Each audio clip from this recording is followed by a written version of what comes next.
Hello दोस्तों, स्वागत है आपका मेरे यूट्यूब चैनल परीक्षा प्लान में। तो कैसे हैं आप लोग? आई होप अच्छे होंगे। तो जैसा कि आप लोगों को पता है कि ईवीएस के इंपॉर्टेंट क्वेश्चन की मैं प्रैक्टिस करवा रही हूँ। प्रैक्टिस का 7वां वीडियो है, 6 वीडियो इसके पहले आ चुके हैं। प्रत्येक वीडियो में मैं 30 प्रश्न करवा रही हूँ और सभी प्रश्न एनसीईआरटी बेस्ड है। तो चलिए आज के वीडियो को शुरू करते हैं। प्रीवियस ईयर के सभी क्वेश्चन मैं करवा चुकी हूँ, आप लोग वीडियो देख सकते हैं। जितने भी ऑफलाइन पेपर हुए हैं सभी को सॉल्व करवाया है और कुछ ऑनलाइन वाले पेपर भी करवाए हैं। चलिए आज की वीडियो को शुरू करते हैं। वीडियो देखने के बाद यदि आपको अच्छा लगे, हेल्पफुल लगे तो वीडियो को लाइक और शेयर कीजिएगा और यदि आप चैनल पर नए हैं तो चैनल को सब्सक्राइब कर लीजिए। तो चलिए शुरू करते हैं। पहला प्रश्न दिया गया है, भारत की राजधानी की स्थिति के सापेक्ष लखनऊ की राजधानी और जयपुर की राजधानी की दिशाएं क्रमशः है। पहला विकल्प है उत्तर पूर्व उत्तर पश्चिम, दूसरा है दक्षिण पूर्व दक्षिण पश्चिम, तीसरा है दक्षिण पश्चिम दक्षिण पूर्व और चौथा है उत्तर पश्चिम उत्तर पूर्व। तो भारत की राजधानी के सापेक्ष यानी दिल्ली के सापेक्ष लखनऊ और जयपुर की स्थिति बतानी है। अच्छा प्रश्न है। मैप से संबंधित प्रश्न आपको जरूर मिलेगा। चलिए आपको मैप दिखाते हैं। मैप में आप लोग देख लीजिए, समझ लीजिए। यहाँ पर आप देखेंगे ये रहा दिल्ली।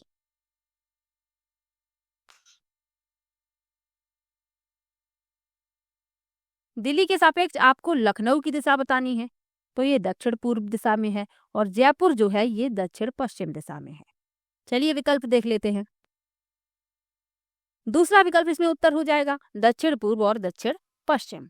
जो लखनऊ है वह दक्षिण पूर्व दिशा में है दिल्ली के सापेक्ष और जयपुर दक्षिण पश्चिम में है। जयपुर को पिंक सिटी कहा जाता है यानी गुलाबी नगरी, और लखनऊ को नवाबों की नगरी कहा जाता है। तो दोनों ही बातें आपको याद रखनी है। चलिए आगे बढ़ते हैं। अगला प्रश्न है, एक अध्यापिका की नियुक्ति महाराष्ट्र के एक विद्यालय में हुई। वह भोजन के विषय में पढ़ा रही हैं तथा वह भरली वांगी का उदाहरण देती हैं जो कि एक व्यंजन है जो बना है।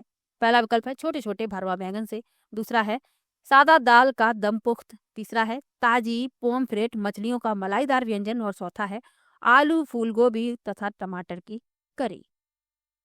अब अध्यापिका की नियुक्ति हुई है महाराष्ट्र के एक विद्यालय में, भोजन विषय के बारे में पढ़ा रही हैं। तो भरली वांगी का उदाहरण देती हैं। तो भरली वांगी क्या है, छोटे छोटे जो बैंगन होते हैं उन्हें मसाला भर के बनाया जाता है यानी भरवा बैंगन। आप लोगों ने भी खाए होंगे क्योंकि अपने यहाँ भी ये व्यंजन बनता है। तो इसमें आपका पहला विकल्प सही हो जाएगा। चलिए आगे बढ़ते हैं, अगले प्रश्न पर चलते हैं। व्यंजन से संबंधित आपको कुछ बातें याद रखनी है। जैसे महाराष्ट्र में सहजन के फूल के पकौड़े खाए जाते हैं, केरल में केले के फूल की सब्जी खाई जाती है, टैपियोका भी केरल में खाया जाता है, कचनार के फूलों की सब्जी उत्तर प्रदेश में खाई जाती है, बिहार में लिट्टी चोखा खाया जाता है, राजस्थान में दाल बाटी चूरमा खाया जाता है। इसके अलावा जम्मू कश्मीर के लोग सरसों के तेल में पकी मछली खाना पसंद करते हैं और गोवा के लोग नारियल तेल में पकी समुद्री मछली खाना पसंद करते हैं। तो ये छोटी छोटी सी बातें आपको याद रखनी है। एनसीईआरटी में इन सब के बारे में बताया गया है, तो इनसे संबंधित प्रश्न भी पूछ लिया जाता है। चलिए आगे बढ़ते हैं, अगले प्रश्न पर चलते हैं। लिखा है पक्षियों के पंख विभिन्न रंगों आकारों एवं माप के होते हैं तथा पंख इन्हें उड़ने में सहायता करते हैं तथा एक तो उड़ने में सहायता करते हैं और कार्य बताने हैं कि पंख के और क्या कार्य हैं। पहला विकल्प है विभिन्न प्रकार का भोजन खाने में, दूसरा है उन्हें गर्म रखते हैं, तीसरा है विभिन्न तरीकों से चलने में और चौथा है उन्हें जल सह बनाते हैं। तो पंख जो हैं उड़ने में सहायता करते हैं। विभिन्न प्रकार का भोजन खाने में पंख कोई सहायता नहीं करते। उन्हें गर्म रखते हैं, ये सही है। पंख जो हैं पक्षियों को गर्म रखते हैं। सी में लिखा है कि विभिन्न तरीकों से चलने में, तो पंख चलने में कोई सहायता नहीं करते, उड़ने में सहायता करते हैं।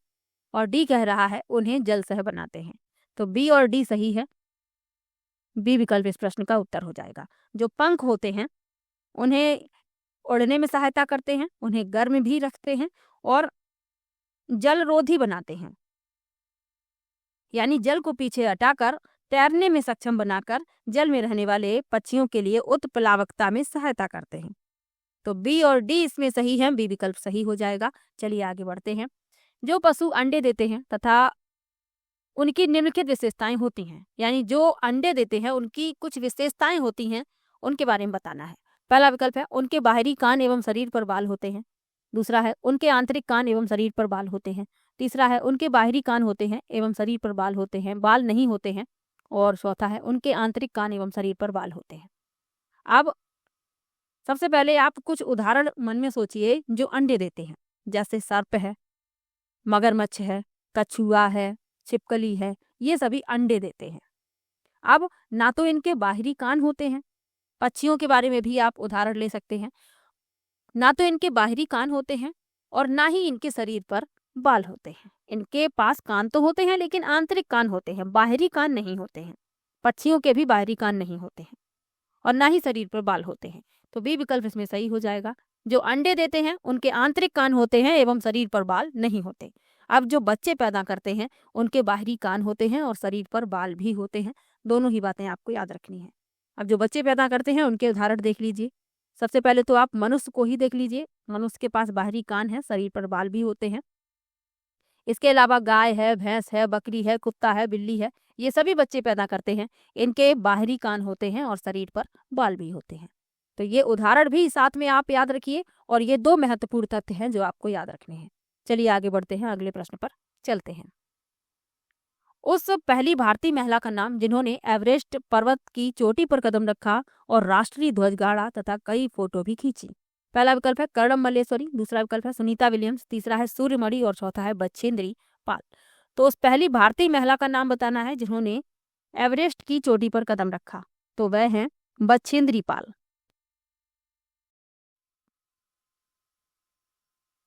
ये एवरेस्ट पर चढ़ने वाली पहली भारतीय महिला है, ये आपको याद रखना है।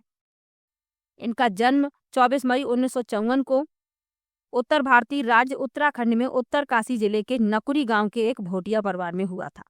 1984 में वह माउंट एवरेस्ट की चोटी पर पहुंचने वाली पहली भारतीय महिला बनी। उन्हें 2019 में भारत सरकार द्वारा तीसरे सर्वोच्च नागरिक पुरस्कार पद्म भूषण से सम्मानित किया गया।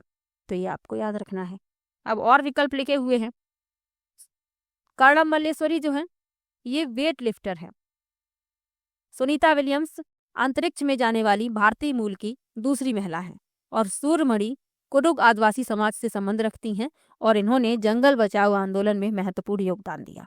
तो ये बातें आपको याद रखनी है। एनसीईआरटी में इन सभी के बारे में बताया गया है। चलिए आगे बढ़ते हैं। निम्नलिखित में से कौन से कथन मणिपुर के संबंध में सही है? पहला है मणिपुर का अर्थ है जेवरों का देश यानी रत्नों की भूमि। दूसरा है लावनी मणिपुर का लोक नृत्य है। तीसरा है लोकटक ताल जाना जाता है फुमदी नामक गोलाकार तैरते हुए दलदलों के लिए। और चौथा है मणिपुर बांस के उत्पादों का सबसे बड़ा उत्पादक है। अब इसमें मणिपुर के बारे में बताने हैं जो सत्य कथन है। तो मणिपुर का अर्थ है जेवरों का देश यानी रत्नों की भूमि, ये सही लिखा हुआ है। लावनी मणिपुर का लोक नृत्य है, ये गलत है क्योंकि लावनी जो है ये मणिपुर का नहीं है बल्कि ये महाराष्ट्र का है। मणिपुरी नृत्य मणिपुर का पारंपरिक नृत्य है, तो बी गलत हो गया। लोकटक ताल जाना जाता है फुमदी नामक गोलाकार तैरते हुए दलदलों के लिए, तो ये सही है। और मणिपुर बांस के उत्पादों का सबसे बड़ा उत्पादक है, ये भी सही है। ए सी डी सही है, इसमें बी विकल्प हो जाएगा इस प्रश्न का उत्तर। लोकटक झील पूर्वोत्तर भारत की सबसे बड़ी मीठे पानी की झील है और अपने अनोखे तैरते द्वीपों के लिए प्रसिद्ध है जिन्हें फुमदी कहा जाता है, जो पानी के ऊपर वनस्पति और मिट्टी से बनी होती हैं। ये आपको याद रखना है। और मणिपुर अपने समृद्ध बांस संसाधनों के लिए जाना जाता है और यह बांस उत्पादों के सबसे बड़े उत्पादकों में से एक है। चलिए आगे बढ़ते हैं।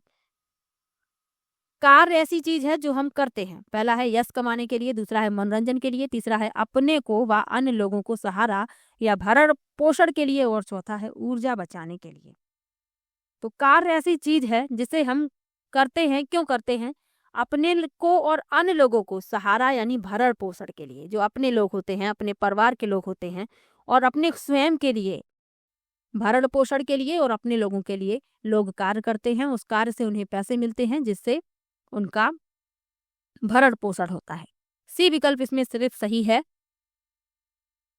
सी विकल्प हो जाएगा इस प्रश्न का उत्तर। चलिए आगे बढ़ते हैं। हाथियों के झुंड के बारे में निम्नलिखित में से कौन सा सही है? आपको हाथियों से संबंधित प्रश्न जरूर मिलेगा, तो हाथियों से संबंधित महत्वपूर्ण तथ्य याद रखिए। लिखा है उनके झुंड में हमेशा 2 या उससे अधिक नर हाथी होते हैं। दूसरा है उनके झुंड में सारे नर हाथी होते हैं तथा हाथी के बच्चे मादा हाथियों के साथ रहते हैं। नर हाथी झुंड के साथ 14-15 वर्ष की आयु तक रहते हैं। उनके झुंड में केवल मादाएं तथा हाथियों के बच्चे रहते हैं। तो हाथियों के बारे में कुछ महत्वपूर्ण तथ्य हैं जो आपको याद रखने हैं। क्या याद रखने हैं? हाथी जो है ज़्यादा आराम नहीं करते हैं, 2 से 4 घंटे ही सोते हैं। इनके बड़े बड़े कान होते हैं, जब भी इन्हें गर्मी लगती है ये कान हिलाकर हवा कर लेते हैं। इन्हें कीचड़ में और पानी में खेलना बहुत पसंद होता है, इससे इनके शरीर को ठंडक मिलती है। एक जो वयस्क हाथी होता है ये एक दिन में लगभग 1 क्विंटल यानी कि लगभग 100 किलोग्राम तक पत्तियां और झाड़ियां खा सकता है। इसके अलावा एक 3 महीने के हाथी के बच्चे का वजन लगभग 200 किलो यानी 2 क्विंटल होता है। और जो हाथी होते हैं इनके झुंड में 10 से 12 मादा हाथी और बच्चे होते हैं। और जो नर हाथी होते हैं ये 14-15 आयु की वर्ष तक झुंड में रहते हैं, फिर झुंड छोड़ देते हैं। और झुंड की सबसे बुजुर्ग हथनी ही झुंड की नेता होती है। अब इसमें जो सत्य कथन है आपको पता चल गए होंगे। पहला गलत हो गया, दूसरा भी गलत हो गया, सी और डी इसमें सिर्फ सही है। तो इसमें आपका सी विकल्प हो जाएगा उत्तर।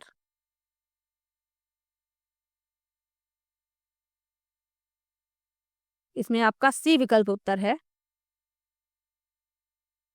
चलिए आगे बढ़ते हैं।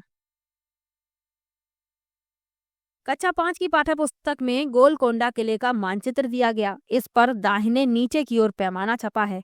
1 सेंटीमीटर बराबर 110 मीटर। यदि इस दरवाजे पर फतेह दरवाजा और पटन चेरू दरवाजा के बीच की दूरी 15.2 सेंटीमीटर है तो इन दोनों स्थानों की वास्तविक दूरी है।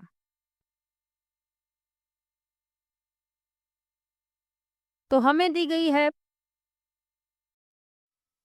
तो हमें दिया गया है पैमाना और हमें दी गई है दूरी। तो जो दूरी दी गई है 15.2, इसमें हम 110 से कर देंगे गुणा। जब हम गुणा करेंगे तो हमें मिल जाएगा 1672। और ये हमें किस में मिलेगा? मीटर में मिलेगा। अब हम आंसर देखते हैं तो किलोमीटर में दिए गए हैं, तो हम इसमें 1000 से भाग दे देंगे। 1000 से भाग दे देंगे तो हमें उत्तर जो मिलेगा वह कितना मिलेगा? 1.672 किलोमीटर। अब आप लोग देखेंगे कौन सा विकल्प सही है। सी विकल्प इसमें सही है। चलिए आगे बढ़ते हैं। जो पैमाना दिया गया है, जो दूरी दी गई है, पैमाना से दूरी में गुणा कर दीजिए। फिर विकल्प देखते हैं तो किलोमीटर में है तो किलोमीटर बना लेंगे, 1000 से भाग दे देंगे। चलिए आगे बढ़ते हैं। सोना की सहेली तारा मिजोरम से है। तारा को हिंदी बोलने में परेशानी होती है क्योंकि मिजोरम में बोली जाने वाली प्रमुख भाषाएं हैं। पहला है खासी असमी, दूसरा है मेजो लूसेई कुकी, तीसरा है मेतेलोन अंग्रेजी और चौथा है माओ बंगाली। तो तारा मिजोरम से है। तारा को हिंदी बोलने में परेशानी होती है क्योंकि मिजोरम में जो भाषाएं बोली जाती हैं, मेजो बोली जाती है, लूसेई और कुकी। बी विकल्प सही हो जाएगा। मिजो जो है यह मिजोरम की आधिकारिक भाषा है, ये आपको याद रखना है। लूसेई जो है इसे लाई के नाम से भी जानते हैं, यह लूसेई जाति समूह द्वारा बोली जाती है। और कुकी जो है यह मिजोरम में विभिन्न जाति समुदायों द्वारा बोली जाती है। तो इसमें आपका बी विकल्प सही हो जाएगा। चलिए आगे बढ़ते हैं। पेट्रोलियम तथा कोयले को अनवीकरणीय ईंधन कहा जाता है क्योंकि ये पहला है प्रदूषण फैलाते हैं, दूसरा है महंगे होते हैं, तीसरा है प्रभाजी आसवन के द्वारा प्राप्त किए जाते हैं और चौथा है बनने में कई साल लगते हैं। तो पेट्रोलियम और कोयले को अनवीकरणीय ईंधन कहा जाता है। क्यों कहा जाता है? क्योंकि इन्हें बनने में लाखों वर्ष लग जाते हैं। डी विकल्प इसमें सही हो जाएगा।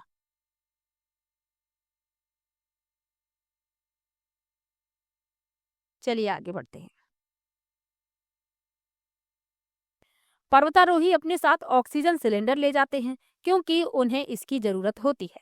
पहला है खाना पकाने के लिए क्योंकि पर्वतों में ईंधन की उपलब्धता कम होती है, दूसरा है अपने को गर्म रखने के लिए उसमें उपस्थित ऑक्सीजन को जलाकर, तीसरा है सांस लेने के लिए क्योंकि अधिक ऊंचाइयों पर ऑक्सीजन की मात्रा कम मिलती है और चौथा है टेंट लगाने के लिए सहारे के रूप में। अब विकल्प ही ऐसे दिए गए हैं कि जिसको यदि थोड़ी सी भी जानकारी है तो भी वह प्रश्न को सही करके आएगा। अब खाना पकाने में ऑक्सीजन का क्या काम है? गलत हो गया। गर्म रखने में ऑक्सीजन का क्या काम है? ऑक्सीजन को जलाना थोड़ी है। सिलेंडर जो ले जाते हैं, सिलेंडर वो जलाने के लिए थोड़ी ले जाते हैं कि ऑक्सीजन को जलाकर अपने आप को गर्म रखें, बल्कि सांस लेने के लिए ले जाते हैं क्योंकि जब ऊंचाई बढ़ती जाती है तो ऑक्सीजन की मात्रा कम होती जाती है। सी विकल्प इसमें सही हो जाएगा। तो इसीलिए पर्वतारोही अपने साथ ऑक्सीजन का सिलेंडर ले जाते हैं। चलिए आगे बढ़ते हैं। अरब सागर के 3 भारतीय तटवर्ती प्रदेश हैं। अरब सागर के पूछे गए हैं। पहला है कर्नाटक, तमिलनाडु, आंध्र प्रदेश। दूसरा है महाराष्ट्र, कर्नाटक, पुदुचेरी। तीसरा है गोवा, महाराष्ट्र, केरल। और चौथा है तेलंगाना, केरल, कर्नाटक। तो अरब सागर के तटवर्ती भारतीय राज्य हैं गोवा, महाराष्ट्र, केरल। सी विकल्प सही हो जाएगा। चलिए आगे बढ़ते हैं। राजस्थान का पारंपरिक नृत्य जिसमें घूंघट वाली महिला नृत्यांगनाएं सिर पर 7 से 9 पीतल के घड़ों को संभालती हैं कहलाता है। पहला है कालबेलिया, दूसरा है कथक, तीसरा है तेरह ताली और चौथा है भवाई। तो इसमें जो विकल्प सही है वह डी विकल्प है। भवाई नृत्य एक पारंपरिक लोक नृत्य शैली है जिसकी उत्पत्ति भारत के राजस्थान राज्य में हुई है। यह एक लोकप्रिय नृत्य है जो आमतौर पर ग्रामीण क्षेत्रों में विभिन्न उत्सवों, विशेष आयोजनों के दौरान महिलाओं द्वारा किया जाता है। तो डी विकल्प सही है। चलिए आगे बढ़ते हैं।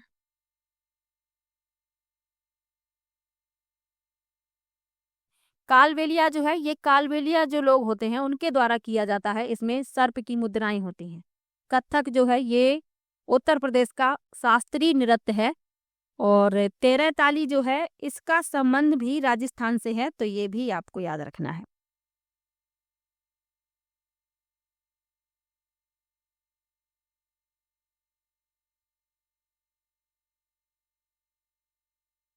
चलिए आगे बढ़ते हैं, अगले प्रश्न पर चलते हैं। मधुबनी एक प्रसिद्ध, पहला है झील है राजस्थान में, दूसरा है बिहार की सॉल है, तीसरा है आंध्र प्रदेश की बुनी हुई साड़ी है और चौथा है बिहार की एक पारंपरिक लोक कला चित्रकारी है। तो मधुबनी जो है एक प्रसिद्ध बिहार की लोक कला चित्रकारी है और बिहार का एक स्थान भी है, यानी डी सही है और ई भी सही है। बिहार का एक स्थान भी है और बिहार की एक पारंपरिक कला है जिसका नाम जो है मधुबनी, एक जिला है उसी के नाम पर रखा गया है और ये जिला बिहार में है। तो ये आपको याद रखना है। इसमें प्राकृतिक रंगों का इस्तेमाल किया जाता है। चावल के पीसे हुए घोल में वो रंग मिलाए जाते हैं और जो रंग होते हैं वो प्राकृतिक रूप से प्राप्त किए जाते हैं। नील है, हल्दी है, इनसे ये रंग प्राप्त किए जाते हैं और चित्रकारी इसमें की जाती है उत्सवों पर, जो विभिन्न अवसर होते हैं, त्योहारों पर या घर में कोई समारोह होता है तब ये चित्रकारी की जाती है। तो मधुबनी का संबंध बिहार से है, याद रखिए।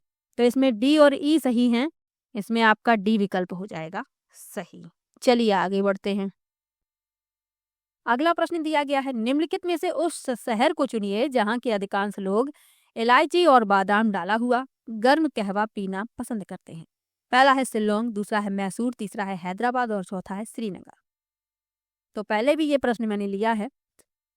इलायची और बादाम डाला हुआ गर्म कहवा पीना पसंद करते हैं श्रीनगर के लोग, वहां सर्दी भी अधिक होती है, तो इस तरीके का पेय लोग पसंद करते हैं। चलिए आगे बढ़ते हैं। मीना दौड़कर छत के ऊपर चांद देखने के लिए जाती है, किस त्योहार को मनाने के लिए?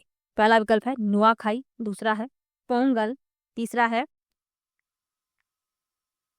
करवा चौथ और चौथा है बसंत पंचमी। अब छत पर गई है चांद देखने के लिए, तो आपको पता होगा कि करवा चौथ में चांद देखकर पूजा की जाती है। सी विकल्प इसमें सही हो जाएगा। अब ये प्रश्न मैंने अपने मन से नहीं बनाया है। 20 जनवरी 2023 में जो ऑनलाइन पेपर हुआ था, तो 20 जनवरी वाले पेपर में ये प्रश्न पूछा गया है, तो इसीलिए मैंने इसे ले लिया है। तो आप लोग याद रखिएगा, करवा चौथ को चांद देखकर पूजा की जाती है। जो सुहागिन महिलाएं होती हैं वो व्रत रखती हैं अपने पति की लंबी आयु के लिए, और जब चांद निकलता है चांद देखकर पूजा करती हैं, व्रत खोलती हैं। तो इतना याद रखिए। चलिए आगे बढ़ते हैं। 6 महीने से भी अधिक समय तक अंतरिक्ष में रहने वाली प्रथम भारतीय महिला है। पहला है वहीदा प्रिज्म, दूसरा विकल्प है कर्णम मल्लेश्वरी, तीसरा विकल्प है बचेंद्री पाल और चौथा विकल्प है सुनीता विलियम्स।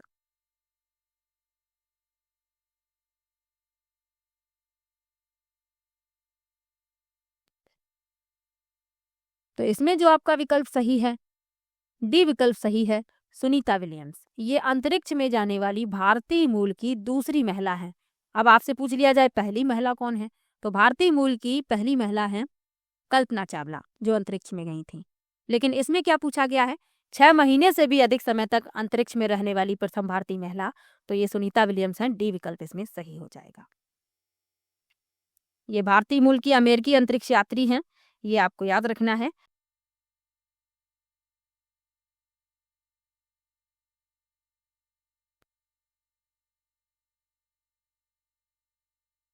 चलिए आगे बढ़ते हैं, अगले प्रश्न पर चलते हैं। सुलभ द्वारा रचित स्वच्छता की सुविधाओं का उपयोग प्रतिदिन 1 करोड़ से ज्यादा लोगों द्वारा किया जाता है। सुलभ इंटरनेशनल के संस्थापक कौन है? पहला विकल्प है विंदेश्वर पाठक, दूसरा है विनोबा भावे, तीसरा है बाबा आमटे और चौथा है अन्ना हजारे। तो सुलभ इंटरनेशनल सोशल सर्विस ऑर्गेनाइजेशन के संस्थापक डॉक्टर बिंदेश्वर पाठक हैं। यह संगठन एक राष्ट्रव्यापी स्वच्छता आंदोलन बनाने के लिए काम करता है।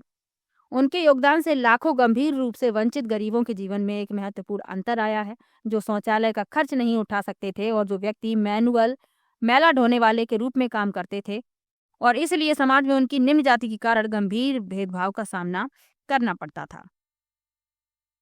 तो इसमें आपको याद रखना है बिंदेश्वर पाठक, सुलभ इंटरनेशनल के संस्थापक।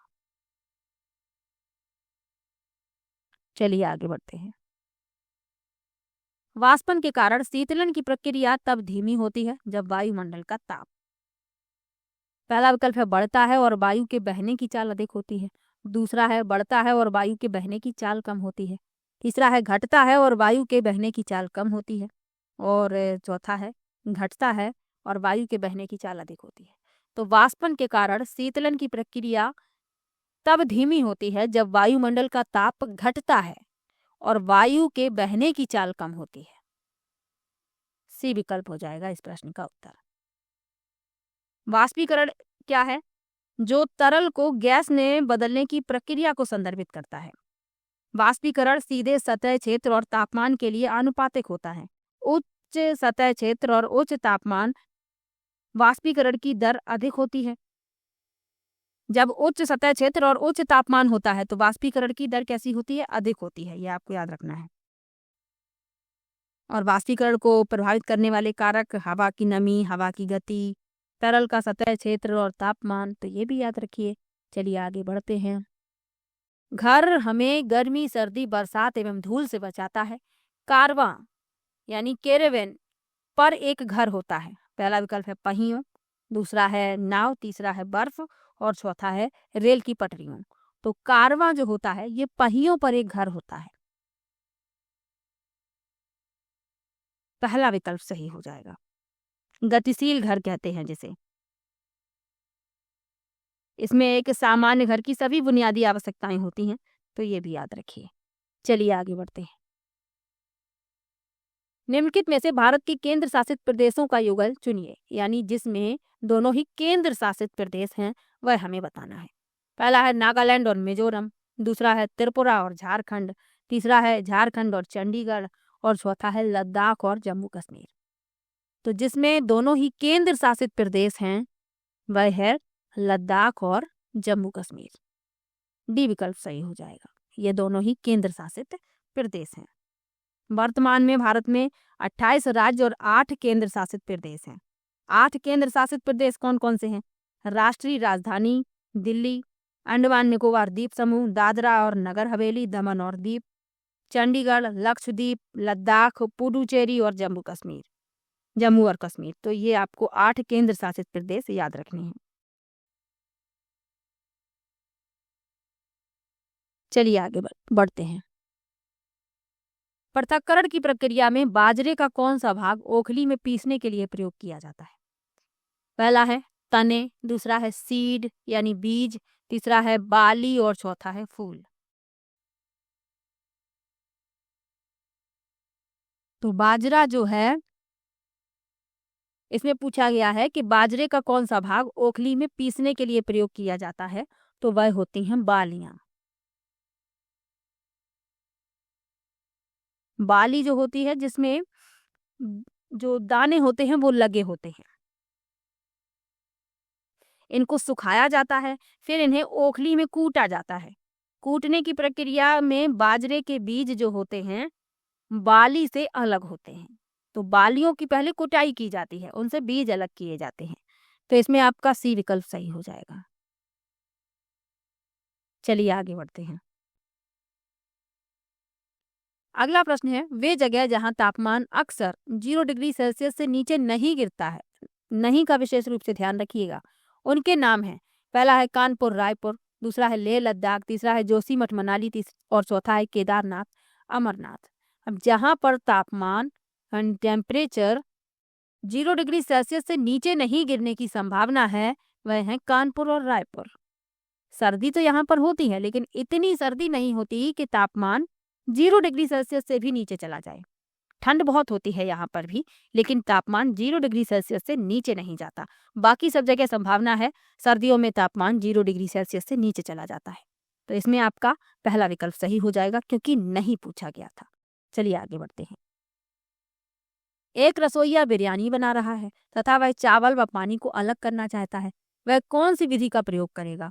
पहला है वाष्पीकरण, दूसरा है फटकना, तीसरा है निथारना और चौथा है हाथ से चुनना। तो चावल और पानी को अलग करना है तो वह निथारेगा, यानी निथारना। सी विकल्प सही हो जाएगा। चलिए आगे बढ़ते हैं। निम्नलिखित में से कौन से सर्वाहारी हैं? पहला है कौवा सुअर मनुष्य, दूसरा है खरगोश गाय घोड़ा, तीसरा है बाघ शेर भेड़िया और चौथा है बकरी हाथी सुअर। तो जो सर्वाहारी हैं, यानी घास भी खा लेते हैं, मांस भी खा लेते हैं, रोटी भी खाते हैं, ऐसे बताने हैं हमें, ऐसा समूह बताना है। तो इसमें पहला विकल्प सही हो जाएगा। कौवा रोटी भी खाता है, मांस भी खाता है, सुअर भी मांस खाता है, घास फूस भी खाता है। मनुष्य जो है शाकाहारी है, यानी साग सब्जी भी खाता है, मांस का सेवन भी करता है। तो पहला विकल्प इसमें सही हो जाएगा।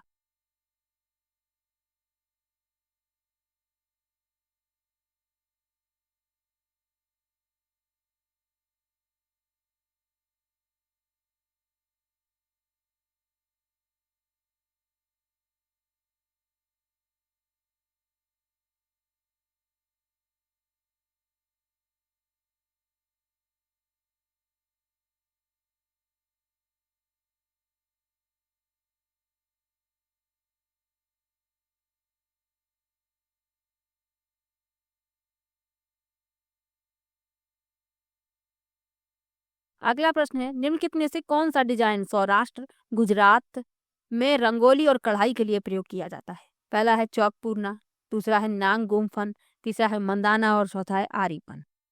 तो इसमें जो आपका विकल्प सही है वह है आपका बी विकल्प नांग गुम्फन। इसका प्रयोग गुजरात और सौराष्ट्र में रंगोली और कढ़ाई के लिए किया जाता है। नांग गुम्फन एक प्रकार की कला डिजाइन है जिसमें प्रतिरूप बनाने के लिए सांप या सांपों को विभिन्न शैलियों में चित्रित किया जाता है। इसका उपयोग गुजरात और दक्षिण भारत के सौराष्ट्र क्षेत्र में पेंटिंग बनाने के लिए किया जाता है। इस तरह की डिजाइनों का उपयोग रंगोली, कढ़ाई और दीवार की सजावट के रूप में किया जाता है। और कालबेलिया जनजाति इस कला का अभ्यास करती है, तो ये भी याद रखिएगा। चलिए आगे बढ़ते हैं। आखिरी प्रश्न है, धूम्र कोहरे के विषय में निम्नलिखित में से कौन सा विकल्प सत्य है? पहला है प्रायः सर्दियों में बनता है, दूसरा है धुएं और कोहरे से बनता है, ओजोन का अपक्षय करता है, दमा एवं खांसी उत्पन्न करता है। तो प्रायः सर्दियों में बनता है। कोहरा जो है, अभी सर्दी का मौसम चल रहा है तो कोहरा सुबह सुबह देखने के लिए मिलता है। धुएं और कोहरे से बनता है, सही है। ओजोन का अपक्षय करता है, ओजोन का अपक्षय नहीं करता। दमा एवं खांसी उत्पन्न करता है, सही है। ए बी डी सही है, सी विकल्प हो जाएगा इस प्रश्न का उत्तर। तो प्रत्येक वीडियो में मैं 30 प्रश्न ले रही हूँ। आप लोगों के 30 में से कितने प्रश्न सही होते हैं आप लोग कमेंट बॉक्स में ज़रूर बताइएगा, और वीडियो कैसा लगा ये भी कमेंट में ज़रूर बताइएगा। मिलते हैं नेक्स्ट वीडियो में, तब तक के लिए बाय बाय।